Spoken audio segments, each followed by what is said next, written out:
They told my son to step out of the family photo because he wasn't really one of us. They served him dinner on a plastic plate, while his cousins got silverware. They smiled to my face, then made my child feel like an intruder in his own home. And the worst part? I let it happen for far too long. Now, let me tell you how it all began. My name is Rachel Moore. I'm 34 years old, and I work as an HR manager at a mid-sized logistics company just outside of Denver, Colorado. I'm also a mother. I don't say that casually. I earned that title the hard way. My son, Logan, is 7 years old, bright, kind, and far too perceptive for his age. He lost his father when he was just 2. I lost my husband, my partner, the man I thought I would grow old with. Grief doesn't always look like sobbing in a dark room. Sometimes it looks like showing up to parent-teacher conferences with a smile. Even when you're falling apart, it looks like teaching your child how to tie his shoes and hiding in the bathroom afterwards so he doesn't see you cry. But we made it, Logan and I. We built something solid together. A quiet life. A safe one. Then I met Daniel Blake. He wasn't flashy or poetic, but he was consistent, patient. The kind of man who took the time to learn Logan's bedtime routine before he ever kissed me.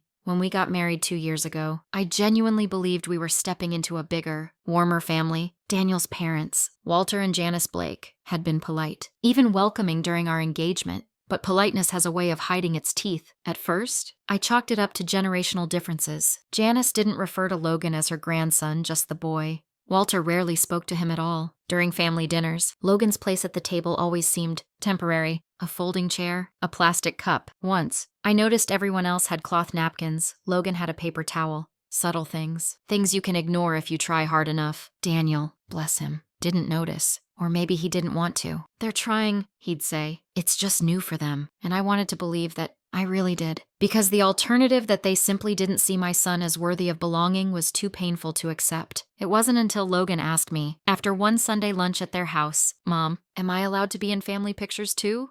that something inside me cracked. I laughed it off in front of him. But that night, I stayed awake staring at the ceiling, wondering how long I had been mistaking tolerance for love. This is not the story of a perfect family falling apart. It's the story of a mother realizing that keeping the peace was costing her child more than she ever imagined. And from that moment on, I decided peace wasn't worth it. Not if it meant watching my son slowly disappear inside a house that was supposed to protect him. Because if I didn't act soon, Logan wouldn't just feel like an outsider. He'd start to believe he was one, and that was something I could never allow, not again. Not ever. The signs had always been there. I just didn't want to believe them. Like the first time Logan came home from Daniel's parents' house and asked why his cup was plastic when everyone else had glass. I told him it was probably just a mix-up, that maybe they'd run out. I didn't want to think too hard about it, because the truth felt too ugly. Then came the birthday party for Daniel's niece. Janice had gone all out decorations, personalized gift bags, even cupcakes with each child's name iced on top. Logan's was missing. When I quietly pulled Janice aside to ask, she said, "Oh, I thought he wouldn't come. It's not really his side of the family." It was a punch in the gut, disguised as a smile. Daniel brushed it off. "Again, they're adjusting," he said. "Give it time." But I was starting to realize time wasn't what they needed.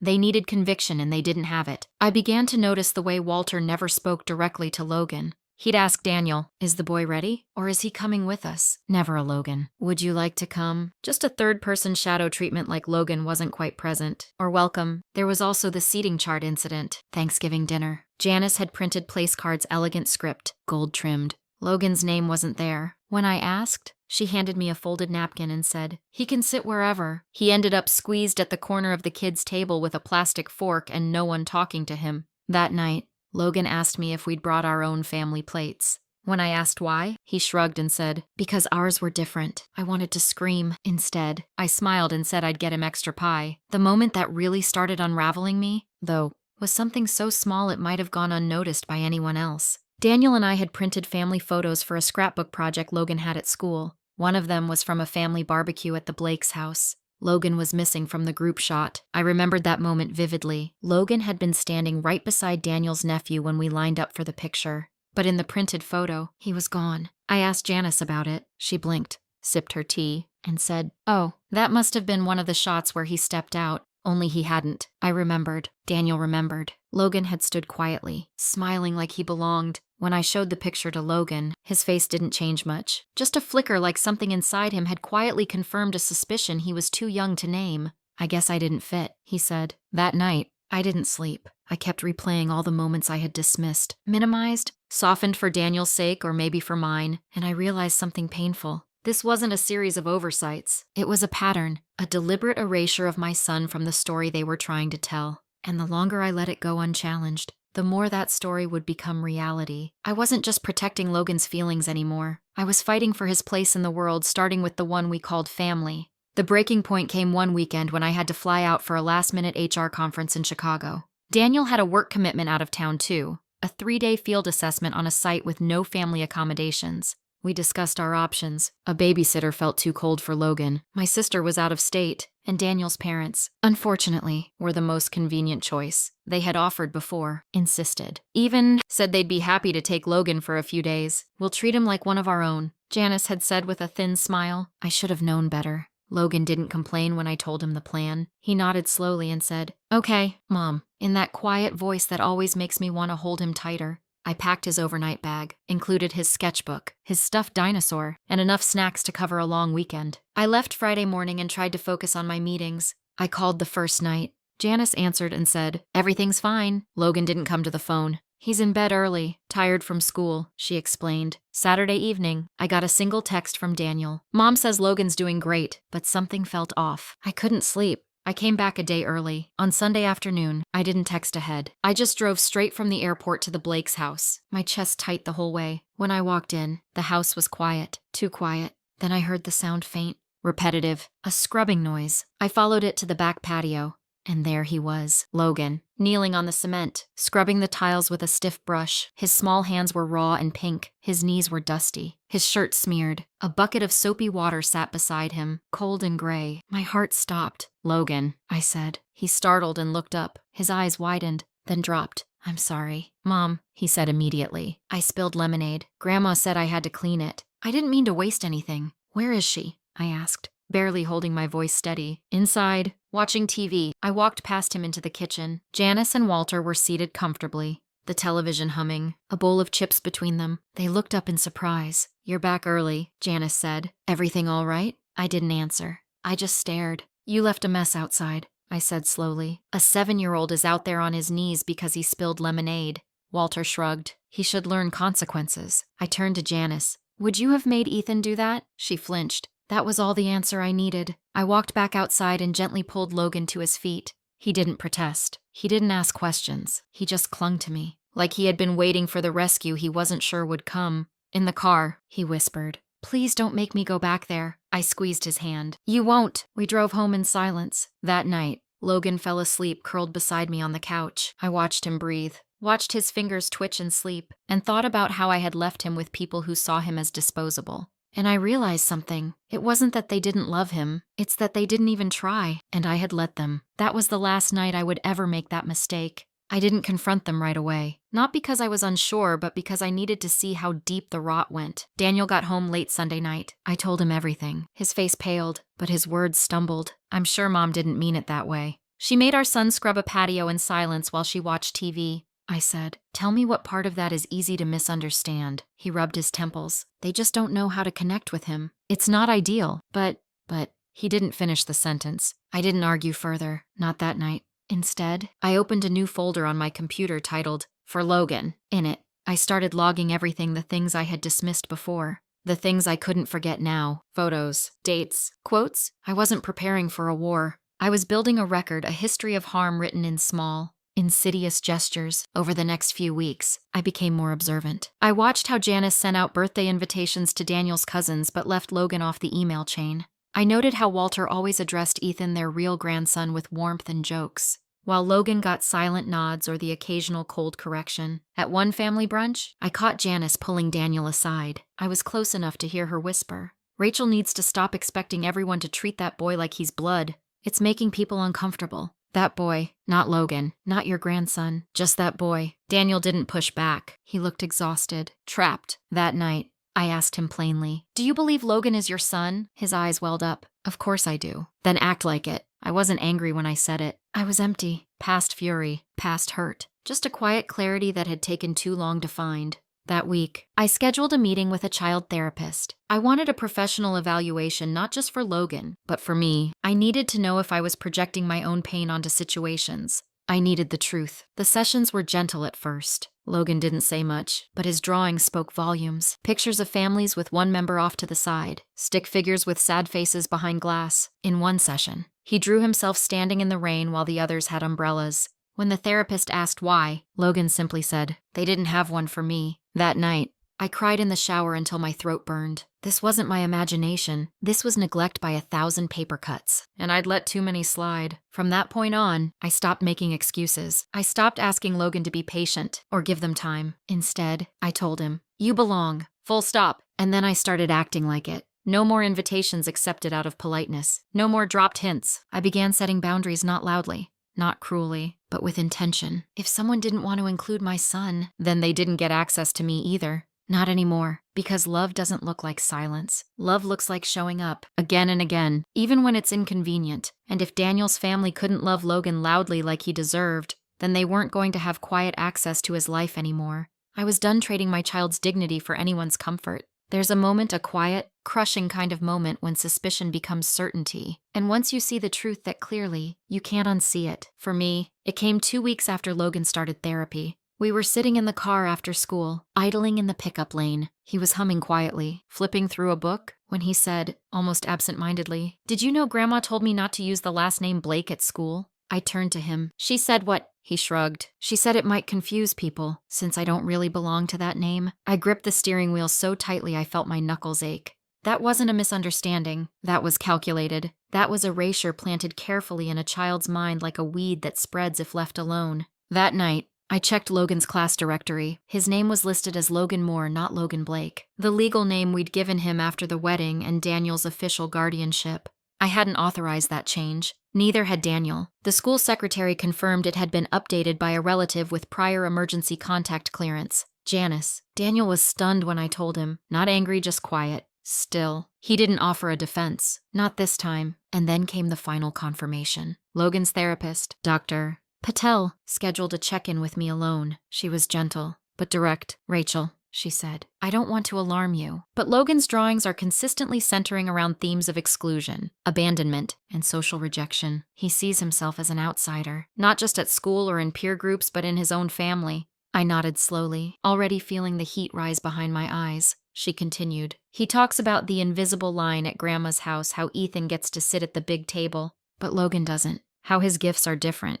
How he's told to be quiet when company comes. These are patterns," deep, repeated, and internalized. I felt sick. I had been fighting shadows, giving too much credit to doubt. But this was no longer about interpretation. This was confirmed. Clinical emotional injury? When I came home that night, I sat down with Daniel. "I'm not asking anymore." I told him, "I'm telling you we are setting hard boundaries. Starting now." He didn't argue. He looked like a man who had finally stepped out of fog and realized he was already halfway off the cliff. "What do you need me to do?" he asked. "Support me, unconditionally, in public, in front of your parents, and we're going to document everything from here on." I updated the For Logan folder, screenshots, audio recordings, every text, every side comment from Janice. The paper trail was growing and I wasn't collecting it out of paranoia. I was collecting it because I was preparing to protect Logan with everything I had, even if it meant legal distance from Daniel's parents. A few days later, Logan brought home a handmade card from therapy. On the front was a stick figure standing alone,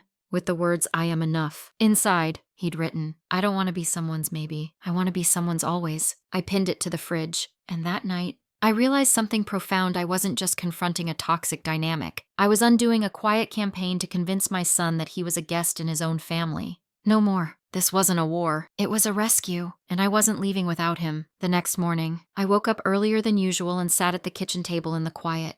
I looked around at the space we called home, the fridge covered in Logan's drawings, the breakfast bowls still stacked from last night, the bookshelf where we kept the stories he loved most. And I thought, this is the world he sees me build. Every single day, my son watches what I tolerate. And from now on, I was going to make sure he only ever saw me build a world that refused to erase him one boundary, one decision, one unwavering truth at a time. Drawing boundaries is easy on paper. In real life, it triggers alarms in all the people who were benefiting from your silence. It started with a phone call. Janice, cheerful on the surface, called to check in the morning after Daniel and I skipped a Blake family dinner. "We missed you all last night," she said, sugar in her tone. "The roast wasn't the same without your little one." I didn't entertain the game. We'll be sitting out family gatherings for a while, I said plainly, until we're sure Logan is safe and treated with respect. There was a beat of silence on the line. Then the mask cracked. Well, I think you're overreacting, Rachel. You've always been a little sensitive. And frankly, dragging a child into adult tensions, it's not healthy. Neither is making a child feel unwanted in his own family,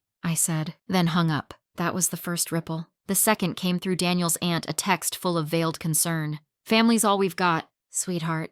Don't let a little parenting clash tear everyone apart. Then came the escalation. Logan's spot at the community swim club, one Janice had helped coordinate through a personal connection, was suddenly not available anymore. When I asked about it, the coordinator looked uncomfortable and said, there was a mix-up with registration. I'm sorry, but Ethan's name was still on the list. Daniel noticed the shifts too. At work, his father stopped returning calls about shared business contacts. One of his cousins, who worked in the city council office, withdrew a referral he'd promised Daniel for a municipal engineering contract. They're freezing us out, Daniel said one night, staring at his phone. I nodded. That's what people do when you stop playing along, he sighed. You think I made a mistake? Waiting this long. I think it took as long as it took, I said. But we're here now, and we're not going back. Still, the pressure tightened. Janice left a voicemail. I'm just saying, if you keep pushing us away, don't expect us to be around when things get hard. Families support each other, Rachel, not punish each other for being imperfect. I didn't call back, but I saved the message. The irony wasn't lost on me that the people who had spent years excluding my son were now calling me the divider. But I had learned something critical. When you take your power back, those who misused it will always call you the problem. One night, I found Logan in bed, clutching his stuffed dinosaur. He looked up at me and asked, Am I in trouble with Grandma? No, baby, I said, curling beside him. You're not in trouble. You're just not invisible anymore. He nodded slowly. I don't like when people pretend I'm not there. Me neither, I whispered. And that became my compass. Every action, every conversation, every decision moving forward was filtered through one question. Does this make Logan feel seen? Because if the answer was no, I wasn't interested. We were building a new definition of family, one where silence wasn't mistaken for love, one where loyalty wasn't a weapon, one where Logan didn't have to earn belonging. And it was only just beginning. Even Daniel, who had spent so long trying to bridge both sides, began to shift. He no longer defended them in conversation. He no longer hesitated when Logan needed affirmation. And in those moments, I didn't just see my husband. I saw an ally, because sometimes the hardest thing to protect a child from isn't a stranger. It's a grandparent with a soft voice and a sharpened smile. And once you know that, you stop hoping they'll change. You start preparing for who you're going to be without them. The deeper I looked, the more I realized I hadn't been seeing the full picture. Logan had always been a quiet kid, thoughtful, observant, a little too self-contained for someone his age. I used to think it was just his nature. But now, with everything unraveling, I began to wonder how much of that stillness had been trained into him. One evening after school, I found him sitting in the hallway with his sketchbook. He didn't hear me at first, and when he finally looked up, there was a flash of guilt in his eyes, like he'd been caught doing something wrong. What are you drawing? I asked. Sliding down next to him, he turned the page slowly. It was a scene of two children playing in a yard. One was smiling. The other, smaller, standing outside a fence, had no face. Who's that? I asked gently. He shrugged. Just someone who wasn't invited. I didn't press. I just wrapped an arm around him and said, You're always invited here. Always. But the image haunted me. The next day, I reached out to Daniel's cousin, Elise, the only one in the family who had ever really tried to talk to Logan at gatherings. She was a school counselor, soft-spoken but sharp-eyed. I asked if we could meet for coffee. She showed up with a worried look and a folder in her bag. I've been meaning to talk to you, she said. I just didn't know how. My stomach tightened. Talk to me about what? Elise slid the folder across the table. Inside were copies of emails ones Janice had sent to other family members. One read, Rachel's boy is sweet, but it's best we don't blur lines. Ethan is the only real heir in this family. Another, we'll include Logan when it's just Daniel and Rachel. But not at legacy events. Let's keep the bloodline intact where it matters. I felt the heat crawl up my neck. The room went blurry. She sent these? I asked. Elise nodded. She didn't think I'd disagree. I think she assumed I'd understand. I stared at the papers. The polite, composed cruelty written in tidy sentences. This is coordinated, I said. They didn't just ignore him. They erased him on purpose. Elise nodded. I'm sorry. Rachel. I didn't know it was this deep until I saw how Logan started shrinking back every time someone mentioned family. She hesitated. I want to help. Those 4 words cracked something open in me, because until then, I had felt alone in this. Me and Daniel, barely holding the line while the rest of the family chipped away at it from every angle. But now I had a witness, a voice from within the circle saying, "This isn't right." That night, I showed Daniel the emails. He sat in stunned silence, then stood up, walked out to the garage, and stayed there for over an hour. When he came back in, he looked older and clearer. "I'm done protecting them," he said. "Whatever we need to do next, I'm in." It felt like we were crossing a threshold. No more blurred lines, no more gray area. This wasn't a misunderstanding. This was intentional harm, and harm has consequences. We updated the For Logan folder with the emails. I reached out to our attorney and began drafting a legal notice that would formally restrict Janice and Walter from unsupervised contact. We didn't send it yet, but it was ready. We also spoke to Dr. E. Patel, Logan's therapist, about preparing him for conversations around truth, identity, and selective relationships. She offered to guide us through a safe, child-centered disclosure process, not of every ugly detail, but of enough truth that Logan would never again blame himself. Because he'd done nothing wrong. He just happened to be born into a family where love had conditions and he was the exception. But not in this house, not in mine. Because here, love didn't come with asterisks. And family wasn't earned, it was honored. Some people think retaliation is loud slamming doors, yelling matches, lawsuits. But the most effective kind of retaliation, it's quiet, thoughtful, surgical. It's saying no without explanation. It's creating a plan so clean that no one sees it coming until it's already done. That's what I started doing. First, I scheduled a full legal consultation, not just to review visitation boundaries, but to restructure our family's legal documents. Logan was already Daniel's son on paper, adopted through legal guardianship after our marriage. But we'd never finalized estate documents, custodial protections, or power of attorney stipulations. That changed. I had our lawyer file a set of amendments. If anything ever happened to us, Logan's care would fall to a neutral third party, my sister, not the Blakes. We also added a stipulation that Janice and Walter Blake were to have no legal or decision-making power in Logan's life. None. Not now. Not ever. Daniel signed everything without hesitation. Then, we met with Dr. Patel again, this time with Logan in the room. We didn't tell him every ugly detail, but we told him enough. Enough to let him know he wasn't imagining the way he was treated. Enough to remind him that what he felt was real, and that we saw it. We believed it, and it wasn't his job to fix it. His shoulders relaxed, just slightly. The next step was school. I met with Logan's teachers and the principal, explained the situation briefly and firmly. They were supportive and horrified. The school counselor offered to meet with Logan twice a week in addition to his regular sessions. We added her contact to our circle of safety at home. We built what we called Logan's Map, a visual board of people who were safe, consistent, and kind. We included pictures, notes, voice messages. If someone made Logan feel small, they didn't make the map. Guess who didn't appear? Janice and Walter's absence was loud and intentional, but I wasn't done. I wrote a letter carefully worded, emotionally restrained, and mailed it directly to them. It read, "You will no longer be included in Logan's life. This is not a punishment. This is a boundary created in response to repeated, deliberate harm. Any future communication must go through our attorney. We wish you peace, and we expect silence." I never got a reply. Daniel received a short email. "Your wife has poisoned your son against us. You'll regret letting her make these choices." He didn't respond. He blocked the sender. In the quiet that followed, something strange happened. Peace. Not dramatic, not celebratory, just space. The absence of tension, the removal of dread. Logan began sleeping better, laughing more. He started inviting friends over. He started correcting adults when they used the wrong last name. "It's Blake."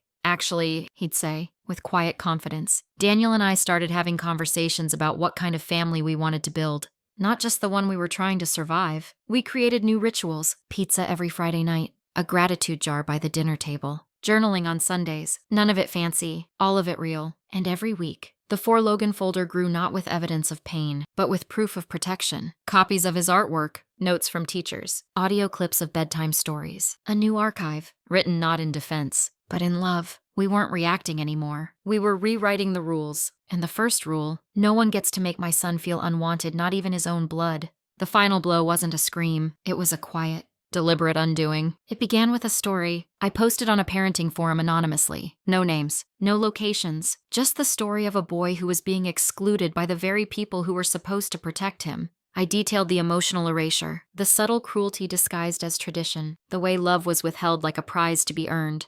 The response was overwhelming. Thousands of comments, hundreds of private messages, parents, teachers, even adult children who had lived through the same kind of quiet rejection. People who had been Logan's themselves, people who had chosen to become Rachel's. The post went viral within days. That's when the local parenting magazine reached out. They wanted to republish the story under my name. I declined, but I gave them permission to share the story more broadly. Still anonymously, Janice saw it. I know she did. Because she sent an email to Daniel 3 days later. The story your wife told is cruel and dishonest. We have never harmed that boy. If she doesn't take it down, there will be consequences. Daniel didn't even blink. He forwarded the email to our attorney, then deleted it. The consequences did come, but not the kind she threatened. People started asking questions. A few of Janice's longtime friends quietly distanced themselves. Her book club disbanded. A committee she volunteered on requested she step down due to ongoing personal matters. It wasn't revenge, it was accountability. Because when you spend years pretending to be gracious while quietly cutting others down,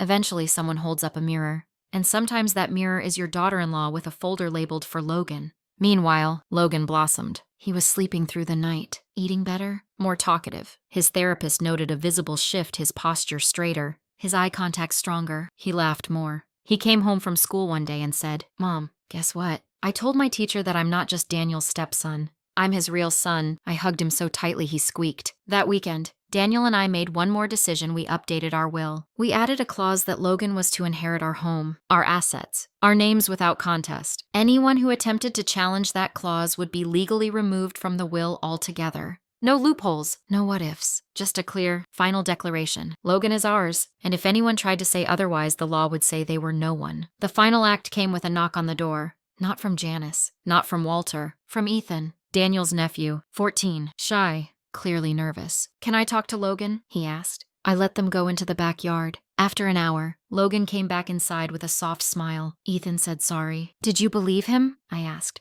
He nodded. "Yeah." He didn't know. He thought I didn't like them because that's what Grandma told him. I swallowed the anger that rose in my chest. She lied. He asked. "Yes," I said. "But now you know the truth. That's what matters." He nodded again. "It feels better." And somehow, it did. Because we hadn't just defended Logan. We'd changed the narrative. We let the truth breathe. And sometimes, that's the sharpest weapon you can ever wield. Later that night, I sat down and wrote Logan a letter. Not to give now, but to seal and keep for when he was older. Old enough to understand the full weight of what we'd done. I told him about the choices we made. About how hard it was to draw the line, about how drawing that line cost us relationships but saved him. I told him he was never too much, never inconvenient, never a burden to be tolerated, that he was our center, our reason, our future. I folded the letter and placed it in the For Logan folder. In a section I labeled Legacy, because what we were doing wasn't just damage control. It was inheritance, not of money, not of property, but of truth, of safety, of the message that he never had to shrink to make room for someone else's comfort. And for the first time in months, I went to bed not feeling tense but proud, because we hadn't waited for permission. We had claimed our right to rewrite the ending, and that ending began here. There was no grand confrontation, no dramatic apology at a family gathering, no weeping phone calls in the middle of the night. What came instead was silence, and that, I realized, was its own kind of ending. Janice and Walter didn't try to reach out again. There were no birthday cards, no last-minute holiday gestures. They vanished not with remorse, but with resentment, and I let them, because not all absences are losses. Some are blessings wrapped in clarity. One Sunday afternoon, I was cleaning out the hallway closet when I found an old family album one Janice had given us years ago.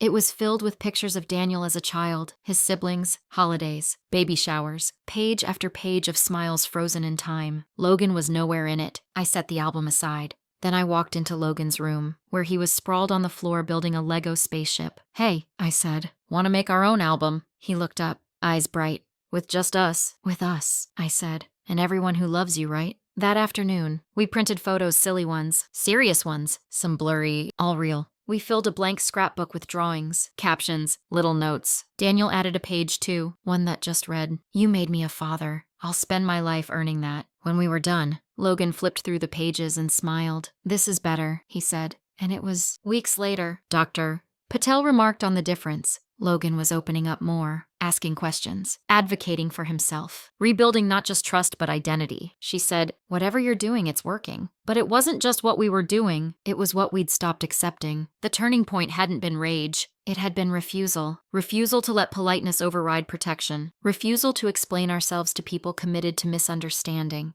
Refusal to let bloodline define love. In a world where so many families bury harm under tradition, we had chosen something different. Truth. And peace, the kind that doesn't come from quiet, but from boundaries. Logan would grow up knowing he was chosen, defended, and unconditionally loved. That was the legacy we were building, and in that, We were finally free. That weekend, we held a small cookout in our backyard. Just us, Elise, her partner, a few of Logan's school friends, and our neighbor from down the street who always brought extra marshmallows. We grilled hot dogs, played music, watched Logan run through the sprinkler laughing so hard he hiccuped. At one point, Elise leaned over and said, "You didn't just protect your son, Rachel. You built him a village." And I realized she was right. It wasn't just about who we shut out. It was about who we let in. Because family isn't who shares your name. It's who shares your fight, your laughter, your table, and your vision for what love should look like. That night, as we watched the last of the fireworks fade behind the trees, Logan rested his head on my shoulder and whispered, "This feels like forever." And for the first time, I could answer without hesitation. It had been months of peace, real, sustaining peace. Then came the letter, a cream-colored envelope, no return address. The handwriting was unmistakable. Janice's. Careful and looping, I stood at the kitchen counter,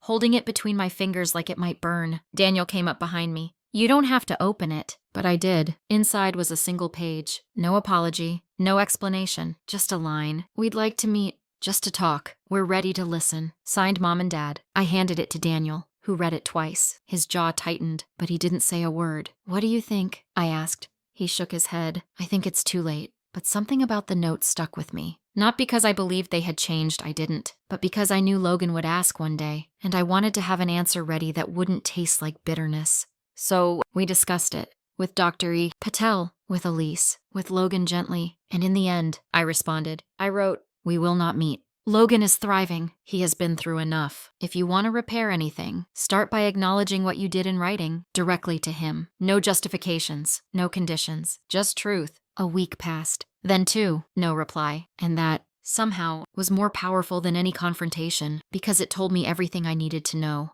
They didn't want reconciliation. They wanted access. They wanted their version of family, the one where Logan stayed quiet and invisible back. And they weren't going to get it. We kept the letter, filed it in the back of the For Logan folder, as a reminder that sometimes silence isn't the absence of love. It's the absence of power, and that is something we would never give them again. That night, I found myself rereading their note. I truly tried to imagine they meant it, that behind the careful script, there was regret. That behind the phrase "ready to listen" lay actual change. But then I remembered the voicemail, the birthday parties, the plastic forks, the erased photos, the way Logan flinched whenever someone mentioned family gatherings. Regret, if it ever came, should have arrived years ago, not now. When the consequences had finally landed, Dr. Patel had once told me, closure doesn't always come from others. Sometimes it's the door you close yourself. So I folded the letter back into its envelope and wrote a short note across the front. No response necessary. Then I sealed it in the folder. Because we didn't need their meeting. We didn't need their rewrite. We had our own version now, and it was enough. The letter stayed in the drawer. But the question it raised lingered. Would we ever open the door again? Daniel and I talked late into the night, not in anger, not in pain, but with the kind of exhausted clarity that only comes after surviving something together. "They'll never say sorry," he said. "I know, but what if one day Logan wants to see them?" That was the question I couldn't shake. Not because I wanted reunion, but because I didn't want resentment from Logan toward us. So we brought it to Dr. Patel. She nodded thoughtfully. "There's a difference between protecting your child and controlling their healing. The key is to leave the door closed but unlocked. If Logan wants to open it one day, on his terms, you'll be there to guide him through." That felt right. So that's what we did. We didn't reach out. We didn't respond again, but we stopped speaking of Janice and Walter like they were villains, not to excuse what they'd done, but to model what peace could sound like. And we prepared. We created a safe space in case the day came: letters, context, evidence, all in the folder, ready to answer Logan's questions when he asked. Not to shape his view, but to give him clarity when he needed it. In the meantime, we chose to focus on what we had: a child who smiled more often, a marriage that had grown roots, not cracks, a home filled with rituals that felt like healing. One evening, Logan asked, "Do you think Grandma ever thinks about me?" I didn't lie. I think she does, but thinking and changing are 2 different things. He nodded slowly. "Then I'm okay." And with that, the question closed itself. Not forever, maybe, but long enough to let us breathe. And sometimes, that's the bravest kind of decision, the one you make not out of fear or anger, but out of love. The kind that says, not now, and maybe not ever, but always on your side. That was where we stood, with Logan. Always. That night, Daniel kissed Logan goodnight and lingered at the doorframe. When he came back downstairs, his eyes were glassy. "He called me Dad without hesitating tonight," he said. No step, no pause. Just, "Dad." I smiled. He means it. Daniel sat beside me and took my hand. I didn't protect him soon enough. You're protecting him now, I said. That's what matters. He nodded. It's strange. I feel like we lost a family, but I also feel like we built one stronger, smaller, but real, and he was right. We didn't need noise to prove we were okay. We had laughter. We had bedtime stories. We had Logan's steady, healing joy. That was our answer. Not revenge, not reunion, just love, showing up day after day with no conditions. And that was enough. The first snowfall came early that year. Logan stood by the window, nose pressed to the glass, watching as the flakes dusted the backyard like powdered sugar. I was in the kitchen, making cocoa, when he called out, "Can we build a snowman later?" "Of course," I said. "A big one," he nodded. With a scarf and everything. When we stepped outside, Logan ran ahead, boots crunching over fresh snow. Daniel followed behind, carrying a box of old winter gear. I trailed them both, watching as my two favorite people in the world began to roll their first snowball. The wind was crisp, but the air felt light. I glanced toward the old garden fence, the one that once marked the edge of our yard, and metaphorically, the limit of our peace. Beyond it lay everything we'd shed. Expectations, silence, the illusion of belonging that demanded Logan stay small. We didn't look back there anymore. We had everything we needed on this side. As the snowman took shape, Logan turned to me and said, "Can we give him a name?" "Sure." I laughed. "What do you want to call him?" He thought for a second. "Hope." My chest tightened, in the best way. Later, as we sipped cocoa and watched the snowman stand tall under the setting sun, I pulled out the scrapbook we'd started. Logan leaned against my shoulder, flipping through pages covered in stickers, notes, and scribbles. On the last page, there was a photo of the three of us laughing on the couch, arms tangled, eyes bright. Logan looked up at me. "This is my favorite picture. Mine too." There was no caption beneath it. There didn't need to be, because this was the final image not of a fight, or a loss, or a battle won, but of a family, quiet and whole. And sometimes, that's the most radical thing of all. Just this, a child who knows they're loved, a mother who stopped asking for permission, a father who finally chose, and a snowman named Hope, standing watch as the world softened around them, still and safe. That night, after Logan had gone to bed, Daniel and I sat on the porch wrapped in a shared blanket, watching snow gather on the railing. "I used to think family was something you inherited," he said quietly. "Now I know it's something you build." I reached for his hand. "And protect, every single day." He nodded. "We didn't get everything right." "No," I said, "but we got the part that mattered." Behind us, the scrapbook lay open on the coffee table, its pages fluttering gently from the warm air vent.